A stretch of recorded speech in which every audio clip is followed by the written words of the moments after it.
Some scars tell stories that words cannot capture. When Maria Elena Rodriguez stood in that military interrogation room, her hands trembling as rough fingers tore at her clothing, she never imagined that the mark carved into her flesh years earlier would become her salvation. The jagged scar running across her abdomen, a reminder of the darkest moment of her childhood, would prove to be the very thing that saved her life when even a hardened colonel couldn't bear to look upon it. This is the story of how one woman's deepest wound became her greatest strength, how a mark of shame transformed into a symbol of survival, and how sometimes the things that break us are exactly what we need to rebuild ourselves stronger than before. It's a story that will make you question everything you think you know about vulnerability, courage, and the unexpected ways life can surprise us when we least expect it. What happened in that room changed not just Maria's life, but the lives of everyone who witnessed it. Sometimes truth is stranger than fiction, and sometimes the most powerful moments come from the places we try hardest to hide. Maria Elena Rodriguez had always believed that secrets were like stones. The longer you carried them, the heavier they became, until one day they would either crush you or you would find the strength to put them down. At 28 years old, she had been carrying her particular stone for so long that it had become part of her, weighing down every step she took through the dusty streets of San Miguel. The morning air was thick with the smell of corn tortillas and diesel fumes as Maria made her way to the textile factory where she had worked for the past 3 years. Her worn leather bag bounced against her hip with each step, containing the same meager lunch she packed every day: a piece of bread, some beans, and if she was lucky, a small apple from the vendor who sometimes gave her the bruised ones for half price. She kept her eyes down as she walked, a habit she had developed long before she understood why. In San Miguel, looking too long at the wrong person could bring trouble, and Maria had learned early that trouble had a way of finding her, even when she tried her best to avoid it. The other factory workers nodded their greetings as she passed, but none of them really knew her. How could they? She had spent years perfecting the art of being invisible, of blending into the background like smoke. The factory floor was already humming with activity when she arrived. Rows of sewing machines stretched across the concrete floor, each one operated by women who had stories of their own but rarely shared them. Maria took her place at machine number 47, the same spot she had occupied for 3 years, and began the familiar rhythm of feeding fabric through the needle, stitch after stitch, piece after piece, creating clothes that would travel to distant countries where people lived lives she could barely imagine. Her supervisor, Mrs. Carmen, was a stern woman with graying hair pulled back in a tight bun and eyes that missed nothing. She had a way of walking through the factory that made everyone straighten their posture and focus more intently on their work. But with Maria, she was different. Perhaps it was because Maria never caused trouble, never complained about the long hours or the poor lighting, never joined in the whispered conversations that sometimes erupted into arguments. "Maria, Mrs." Carmen said, approaching her station during the lunch break, "there are some men here to see you." The words hit Maria like ice water in her veins. She looked up from her sandwich, her throat suddenly dry. Men? What kind of men?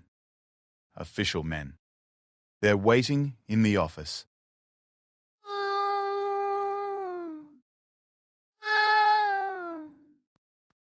She knew this day would come eventually.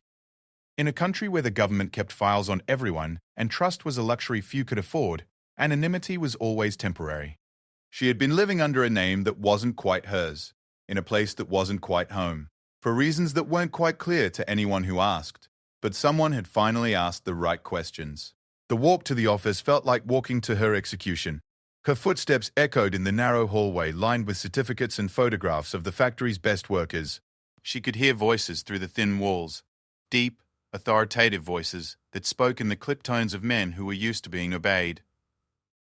When she opened the door, 3 men in military uniforms turned to look at her. Their faces were hard and weathered, like leather left too long in the sun. The one, sitting behind Mrs. Jeffreysall. Carmen's desk appeared to be in charge. His uniform was crisp and decorated with insignia that Maria didn't recognize but instinctively feared. His eyes were the color of steel, and they studied her with the intensity of a predator sizing up prey. "Maria Elena Rodriguez?" His voice was steady, emotionless. "Yes, sir." Her own voice came out smaller than she intended. "We need to ask you some questions. Please, sit down." She remained standing, her instincts telling her to keep her options open. The office suddenly felt very small, the walls pressing in around her like the walls of a trap. "We can do this here," the officer continued. Or we can do this at the barracks. Your choice, Bennett told. The questions started simple enough. Where was she born? When did she arrive in San Miguel? What was her work history? But Maria could sense the trap being built around her with each answer. These men already knew the answers to these questions. They were testing her, seeing if she would lie, watching for the telltale signs of deception that they had been trained to detect. Tell us about your family, the second officer said, consulting a file that he held just out of her line of sight. My parents died when I was young. I don't have any other family. Is this person there? So siblings? No aunts or uncles? No cousins? No one. The third officer, who had been silent until now, leaned forward. What about Diego Rodriguez? Same last name. He was very active in certain political circles about 10 years ago. Before he disappeared, Maria's heart stopped. She hadn't heard that name spoken aloud in years, had trained herself not to think it even in the privacy of her own mind. Diego, her older brother, the one who had believed in justice and freedom and had paid the ultimate price for those beliefs. I told you, I don't have any family. Funny thing about that, the first officer said, opening the file and pretending to read from it. Because we have records that suggest otherwise. Records that suggest Diego Rodriguez had a younger sister. A sister who was supposed to testify in a certain trial that never happened because the witness disappeared. The room was spinning slightly now, and Maria gripped the edges of her chair to keep herself steady. She had spent years running from this moment, years believing that if she kept quiet and kept moving, the past would eventually stop chasing her. But the past, it seemed, had very long legs and an excellent memory. I think there's been a mistake, she managed to say. We don't make mistakes, Steel-Eyed Officer replied. We make discoveries. And today we've discovered that Maria Elena Rodriguez, textile worker, is actually Maria Elena Vasquez, missing witness to crimes against the state. The name hit her like a physical blow. Vasquez. Her real name. The name she had buried along with her brother and her former life and any hope she had once harbored for justice in a world that seemed determined to crush anyone who dared to speak the truth. Now, the officer continued, standing up slowly, we're going to need you to come with us. There are some people who have been very eager to continue a conversation that was interrupted many years ago. Maria looked around the small office, seeing it as if for the first time. The awards on the walls, the photographs of smiling workers, the small window that looked out onto the factory floor where women continued their work, unaware that one of their own was about to disappear into a system that swallowed people whole and rarely gave them back unchanged. She thought about running. The door was only a few feet away, and she was young and desperate enough to try. But the officers seemed to read her thoughts, positioning themselves between her and any possible escape route. Besides, where would she run? She had been running for 10 years already, and it had only led her here, to this moment, to this reckoning with a past she could never truly escape. Can I get my things from my station, she asked, surprising herself with how calm her voice sounded. You won't need them where you're going. The words carried an ominous finality that made Maria's stomach clench with fear. She had heard stories about people who went to places where they didn't need their things. Most of those stories didn't have happy endings. As they escorted her out of the office and through the factory, Maria caught glimpses of her co-workers watching from their stations. Some looked curious, others concerned, but most just looked relieved that it wasn't them being led away by men in uniforms. Mrs. Carmen was standing by the main entrance, her face a mask of professional neutrality, but Maria could see the worry in her eyes. Mrs. Bidge. Carmen, Maria said as they passed. Could you water the plant on my windowsill, the little succulent? It was a strange thing to worry about in that moment, but somehow the thought of that small green thing dying of thirst while she was gone seemed unbearable. Mrs. Carmen nodded, understanding passing between them in that look that said more than words ever could. The military vehicle waiting outside was olive green and imposing, its windows tinted so dark that it was impossible to see inside. Maria had seen trucks like this before, usually speeding through the streets with their sirens wailing, carrying people to destinations that were spoken about only in whispers. As she was helped into the back seat, Maria caught sight of her reflection in the window. She looked smaller than she remembered, more fragile. Her dark hair was pulled back in the simple ponytail she wore to work every day, and her clothes were the plain, practical garments of someone who had learned that drawing attention to yourself was dangerous. The truck pulled away from the factory with a rumble that seemed to vibrate through Maria's bones. Through the tinted windows, she watched San Miguel blur past. The streets she had walked for 3 years, the shops where she had bought her modest groceries, the small church where she sometimes went to sit in the back pew and remember what it felt like to pray. All of it was sliding away now, becoming memory, becoming part of a life that was apparently over. The officers didn't speak during the drive, but Maria could feel their attention on her like a weight. She stared out the window and tried to prepare herself for whatever was coming next. But how do you prepare for the unknown? How do you prepare for the unknown? How do you ready yourself for a confrontation with people who have been waiting 10 years to finish a conversation you never wanted to start? As the truck turned onto a road she didn't recognize, heading toward the outskirts of town where the buildings grew scarcer and the landscape more desolate, Maria Elena Rodriguez, or Maria Elena Vasquez, as she apparently was again, closed her eyes and tried to remember her brother's face. Diego had been brave in a way she never was, willing to stand up and speak truth to power, even when that power had guns and uniforms and the ability to make people disappear. She wondered if she would have that kind of courage when it was finally her turn to speak. She wondered if the secret she had been carrying all these years, the one that was heavier than any stone, would finally find its way into the light. And she wondered if she would survive long enough to see what happened when the truth was finally told. The truck rumbled on, carrying her toward a destiny she had been running from for a decade, toward answers to questions she had never wanted to ask, and toward a reckoning with the past that would test every ounce of strength she had managed to build during her years of hiding. In her pocket, her fingers found the small silver cross her mother had given her before she died. It was warm from her body heat and smooth from years of worried touching. She held onto it now like an anchor, like a promise that whatever came next, she would not face it completely alone.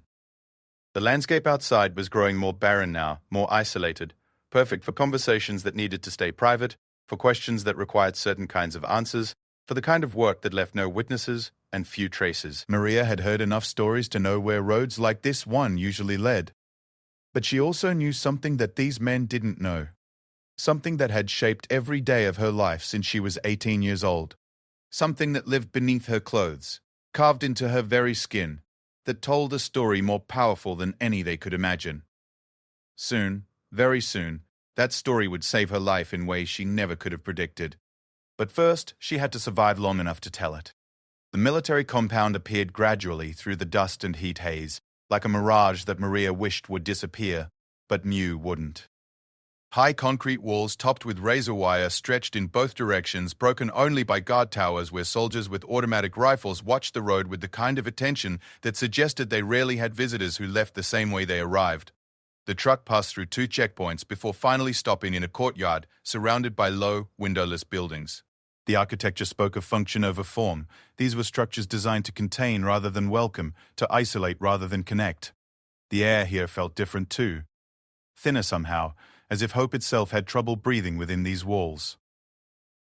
Maria was escorted from the vehicle by the same 3 officers, but now they were joined by others, guards whose faces showed the kind of professional disinterest that came from seeing too much human suffering. They moved with the efficiency of people following a routine they had performed countless times before, each step choreographed by experience and protocol. The building they entered was cooler than the outside air, but somehow more oppressive. Fluorescent lights hummed overhead, casting everything in a harsh, sterile glow that made skin look sallow and eyes appear sunken. The hallways were painted in an institutional green that someone had probably thought was calming but instead felt like the color of sickness. They walked past doors marked only with numbers, each one hiding whatever truths or horrors lay behind it. From somewhere in the distance came the sound of voices, not conversation exactly, but the rise and fall of questions and answers that carried an urgency Maria didn't want to understand. The room they finally brought her to was smaller than she had expected, but larger than she had hoped. A single table sat in the center, flanked by several chairs. The walls were bare except for a clock, whose second hand moved with mechanical precision, marking time that suddenly felt both endless and terrifyingly short. A single window, positioned too high to see through, allowed a rectangle of natural light that seemed out of place in this artificial environment. "Sit," the steel-eyed officer commanded, indicating a chair that faced away from the window. Maria obeyed, her legs feeling unsteady beneath her. The chair was uncomfortable, designed to keep its occupant alert rather than at ease. A new figure entered the room, a woman in a crisp military uniform whose bearing suggested high rank and higher expectations. Her hair was pulled back severely, and her eyes held the kind of intelligence that missed nothing and forgot less. She carried a thick file that she placed on the table with deliberate care, as if it contained something precious or dangerous. Maria Elena Vasquez, the woman said, not looking up from the file. Born October 15, 1995. Daughter of Roberto and Carmen Vasquez. Sister to Diego Antonio Vasquez, deceased. She paused, letting the weight of that last word settle in the air. Disappeared from San Carlos on March 18, 2014. 3 days before she was scheduled to testify in the trial of Colonel Mendoza and others. Each fact landed like a stone thrown into still water, creating ripples that disturbed the careful calm Maria had built around herself over the years. Hearing her real name, her family's names, the dates that marked the destruction of her old life, it was like watching someone excavate a grave she had spent years filling in. "We're going to pick up where we left off 10 years ago," the woman continued. "You're going to tell us everything you saw that night at the warehouse. Everything you heard, everyone who was there." Maria's mouth felt dry as desert sand. The night at the warehouse, she had spent a decade trying to forget those hours, trying to bury the images and sounds and smells that sometimes still woke her in the middle of the night, gasping and sweating and reaching for a light switch to chase away shadows that lived only in her memory. "I don't remember," she said, the lie feeling heavy and obvious on her tongue. The woman smiled, but it wasn't a pleasant expression. It was the smile of someone who had heard every possible lie and had developed an appreciation for the creativity humans could show when trying to avoid the truth. "We have ways of helping people remember," she said. "Some are more pleasant than others." She nodded to the guards, who moved with practiced efficiency. They pulled Maria from the chair and positioned her standing against the wall. The steel-eyed officer approached with something in his hand, a small device that looked innocuous until he pressed a button and it crackled with electrical energy. "This can be easy or hard," the woman said, settling back in her chair like someone preparing to watch a performance. "The choice is yours." Maria closed her eyes and tried to transport herself somewhere else, the way she had learned to do as a child when the world became too much to bear. She thought of the small succulent on her windowsill at the factory, how it asked for so little and gave back the simple gift of green life in a grey world. She thought of Mrs. Carmen watering it, keeping it alive while she was gone. The first shock hit her lower back, and her entire body convulsed as electricity coursed through her muscles. The pain was unlike anything she had ever experienced, sharp and overwhelming and completely consuming. When it stopped, she found herself on the floor, gasping and shaking. "The warehouse," the woman said calmly. "Tell us about the warehouse." Maria struggled back to her feet, using the wall for support. Her legs felt like water, but something deeper than fear was beginning to stir in her chest.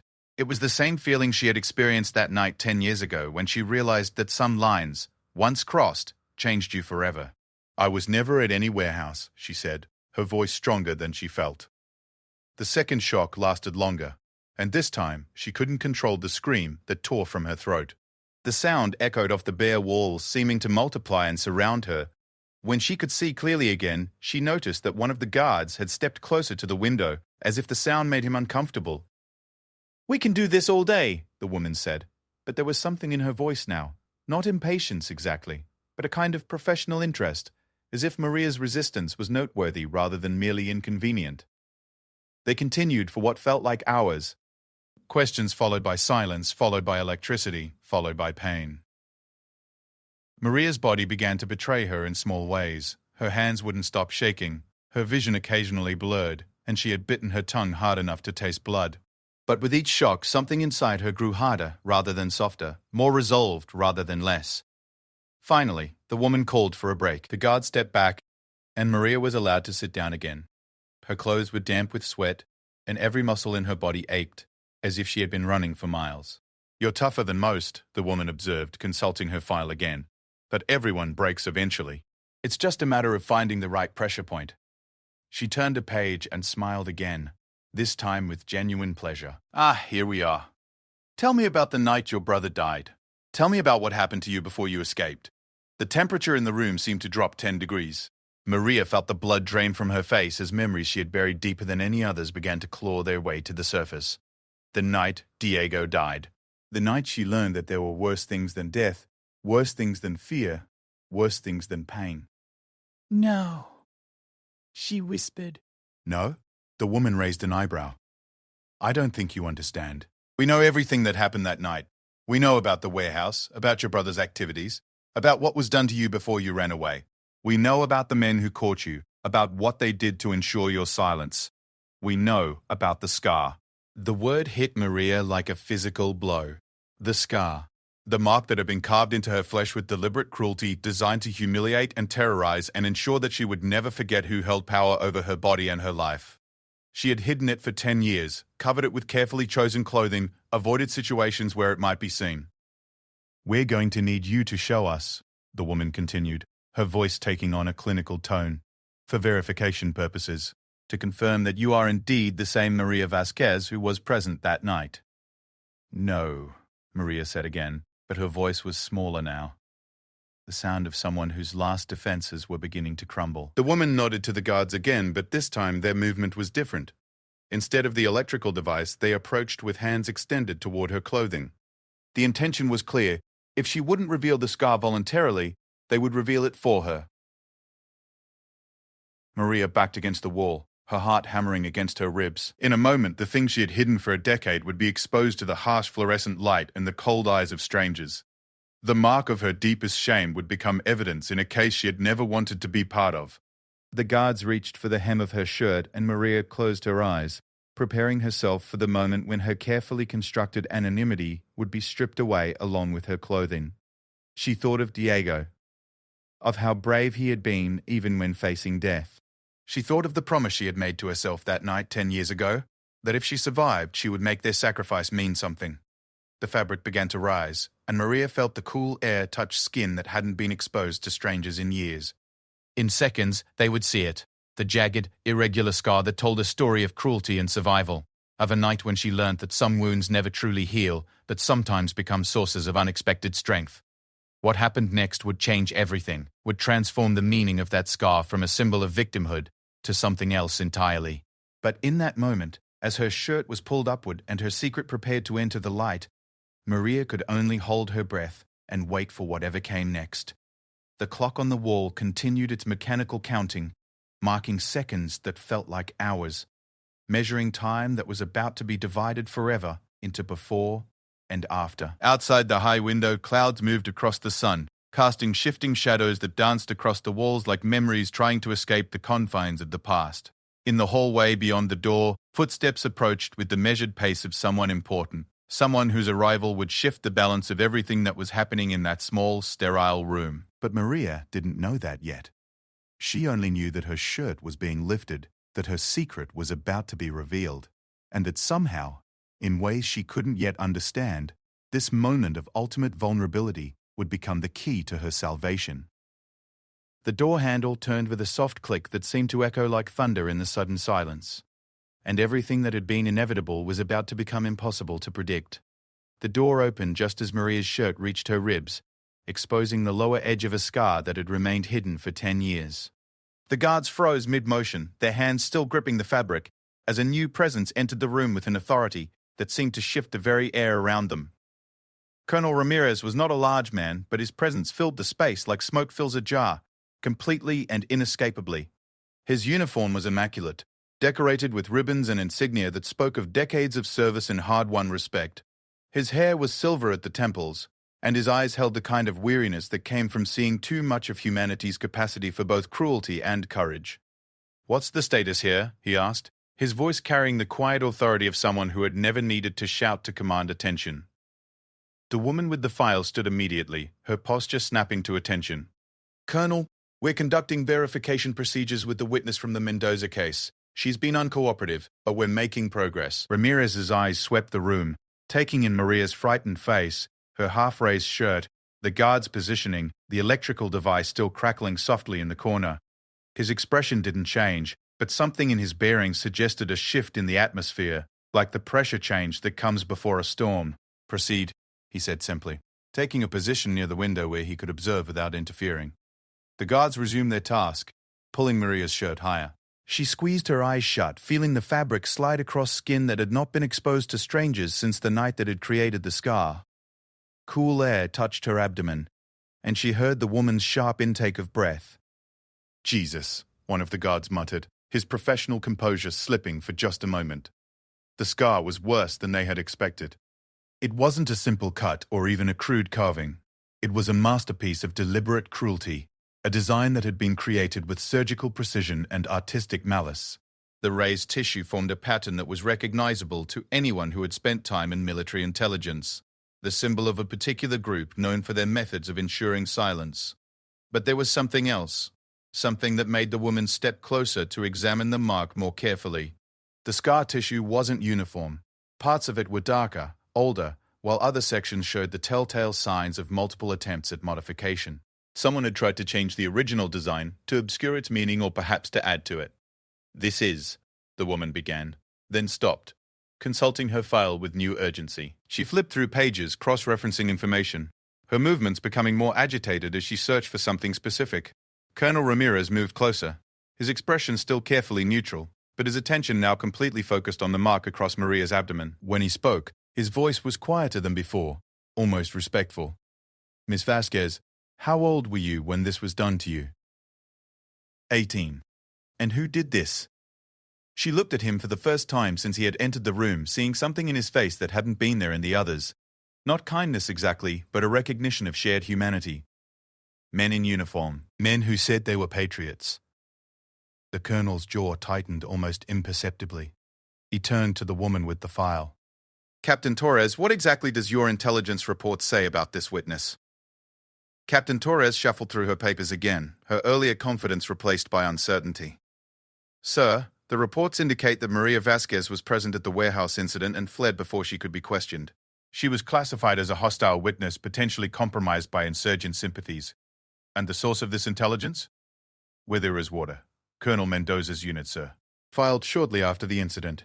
Ramirez was silent for a long moment, his eyes fixed on the scar across Maria's abdomen.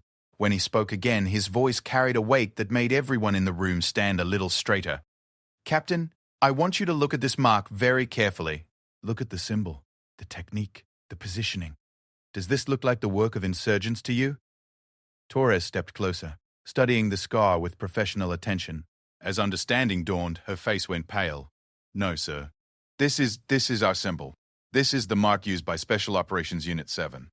"Unit 7, Ramirez repeated. "Colonel Mendoza's unit." The silence in the room was deafening. Maria could hear her own heartbeat, could feel the weight of realization settling around her like dust after an explosion. Unit 7. The same unit that had supposedly been investigating insurgent activities, the same unit that had been responsible for the warehouse raid that killed a brother. "Sir," Torres said slowly, "if this woman was marked by Unit 7, then she wasn't a hostile witness. She was a victim." Ramirez finished. She was a victim of the very people she was supposed to testify against. The colonel gestured for the guards to step back, allowing Maria to lower her shirt. She did so with shaking hands, feeling as if the world had shifted beneath her feet. For 10 years she had been running from people she thought wanted to silence her for what she knew. But the truth was more complex and more terrible. She had been running from people who wanted to silence her for what had been done to her. "Miss Vasquez," Ramirez said, his voice gentle now, "I need you to tell me everything that happened the night your brother died, not because we want to prosecute you, but because we want to prosecute the men who did this to you." Maria sank into the chair, her legs no longer able to support her. The story she had been carrying like a stone for 10 years began to pour out of her. Each detail sharp and clear, as if it had happened yesterday rather than a decade ago. She told them about following Diego to the warehouse that night, worried about his increasingly dangerous activities with the resistance movement. She told them about hiding in the shadows when the military arrived, watching as her brother and his friends were rounded up with an efficiency that suggested inside knowledge of their plans. She told them about being discovered by Unit 7 soldiers after Diego had been executed, about being dragged to a separate room where Colonel Mendoza himself had decided to send a message that would ensure her permanent silence. She described the hours of torture designed not to extract information, but to terrorize, not to punish crimes, but to prevent testimony. "They carved their own symbol into my flesh," she said, her voice steady now with the relief of finally speaking truth after years of silence. "They wanted me to remember every day who held power over life and death. They wanted me to know that even if I survived, I would carry their mark forever." Ramirez listened without interruption, his face growing darker with each revelation. When Maria finished, he was quiet for a long moment, processing the implications of what he had heard. Captain Torres, he said finally, you will personally escort Miss Vasquez to the medical facility for documentation of her injuries. Every detail of that scar will be photographed and analyzed by independent experts. This case is now classified as a high-priority war crimes investigation. Sir, with respect, Torres said, Colonel Mendoza was killed in action 2 years ago. Most of Unit 7 is either dead or missing. Then we'll prosecute the ones who are still alive, Ramirez replied, and we'll clear the names of the ones who aren't. He turned back to Maria. Miss Vasquez, you have been living under a false identity for 10 years, hiding from a government that should have been protecting you. That ends today. Maria looked up at him, hardly daring to believe what she was hearing. What does that mean? It means you're free to go home. It means the charges against you are dropped and the warrant for your arrest is cancelled. It means you'll receive compensation for what was done to you, and counselling if you want it. And it means that the men responsible for your brother's death and your torture will face justice, even if we have to dig up their bones to do it. The woman who had orchestrated her interrogation, Captain Torres, was gathering her files with movements that spoke of barely controlled panic. The revelation that she had been torturing a victim of the very crime she was supposed to be investigating would likely end her career, if not her freedom. There's one more thing, Ramirez said. The symbol they carved into you, it wasn't just meant to mark you as their victim. Unknown to them, it also marked you as a survivor of specific war crimes. That scar is evidence that will help convict not just the men who hurt you, but the entire network they were part of. As if to underscore his words, he reached into his pocket and pulled out a photograph, placing it on the table where Maria could see it. It showed another woman, younger, with a similar scar in a slightly different location. Rosa Martinez, he said. She came forward 6 months ago with her story. And then Carmen Delgado. And then Sofia Herrera. Your scar isn't unique, Miss Vasquez. It's part of a pattern, evidence of systematic abuse that we've been building a case against for the past year. Maria stared at the photograph, seeing her own pain reflected in another woman's flesh. There are others? 12 that we know of so far. 12 women who are marked the same way, who survived the same ordeal, who have been hiding the same secret. He paused, letting the weight of that number settle. You're not alone anymore. The guards, who had been preparing to hurt her, were now standing at attention. Their earlier aggression replaced by the rigid posture of soldiers who knew they had been witness to something significant. The electrical device had been turned off, its threatening crackle replaced by the ordinary sounds of fluorescent lights and distant conversations. What happens now? Maria asked, her voice small in the suddenly changed atmosphere of the room. Now you heal, Ramirez said. You go back to your life, your real life, with your real name. You decide whether you want to testify against the men who hurt you. Though, I hope you will. And you learn to live without looking over your shoulder. He stood to leave, then paused at the door. Miss Vasquez, what those men did to you was meant to break you, to ensure your silence forever. But scars have a way of becoming something other than what they were intended to be. Your scar saved your life today. It identified you as a victim rather than a criminal, as someone deserving protection rather than punishment. As he left the room, Maria remained sitting in the chair, overwhelmed by the magnitude of what had just happened. For 10 years she had seen the mark on her abdomen as a symbol of her powerlessness, her victimhood, her shame. In the space of a few minutes it had become evidence, testimony, proof of survival and strength. Captain Torres approached her hesitantly, the arrogance completely gone from her demeanor. Miss Vasquez, I want to apologize for everything that happened here today. I was following orders based on false information, but that's no excuse for. You didn't know, Maria said quietly. None of us knew the whole truth. But that wasn't entirely accurate, she realized. Part of her had always known that the story didn't make sense, that the pieces didn't fit together the way they were supposed to. Her brother had been fighting against corruption, not supporting it. She had been a witness to crimes, not a participant in them. The truth had been there all along, written in the very flesh that she had spent so long trying to hide. An hour later, Maria found herself in a medical facility being examined by doctors who treated her with a respect and care that felt almost foreign after years of invisibility. They photographed her scar from every angle, documented its dimensions and characteristics, gathered evidence that would help build cases against men who thought their crimes had been buried with their victims. When the examination was complete, she was given a packet of papers that included her restored identification, a certificate clearing her of all charges, and contact information for victim services. She was also given something she hadn't expected: a phone number for a support group of women who had survived similar experiences. "Rosa Martinez asked me to give you this," the doctor said, handing her a handwritten note. "She said you'd understand when you're ready." Outside the medical facility, Maria stood in the late afternoon sun, feeling its warmth on her face for the first time in what felt like years. The heat no longer felt oppressive but welcoming, like an embrace from a world that had been closed off to her for too long. She thought about the small succulent on her windowsill at the factory. About Mrs. Carmen watering it while she was gone. Tomorrow she would go back to collect her things, but not to resume her old life. That life had been built on hiding and fear, on the belief that survival required invisibility. Her new life would be built on something different. It would be built on the understanding that scars could be evidence as well as wounds, that survival could be a form of resistance, and that sometimes the things that marked us as victims could also mark us as victors. The sun was setting as she walked back toward town, painting the sky in shades of gold and red that reminded her of hope. Behind her, the military compound grew smaller and less threatening with each step. Ahead of her lay a future that was uncertain but no longer frightening, a life that was hers to live under her own name and on her own terms. For the first time in 10 years, Maria Elena Vasquez was truly free, and the scar that had once been the symbol of her captivity had become the key to her liberation, proof that sometimes our deepest wounds can become our greatest strengths, and that the marks meant to silence us forever can become the very things that help us find our voice.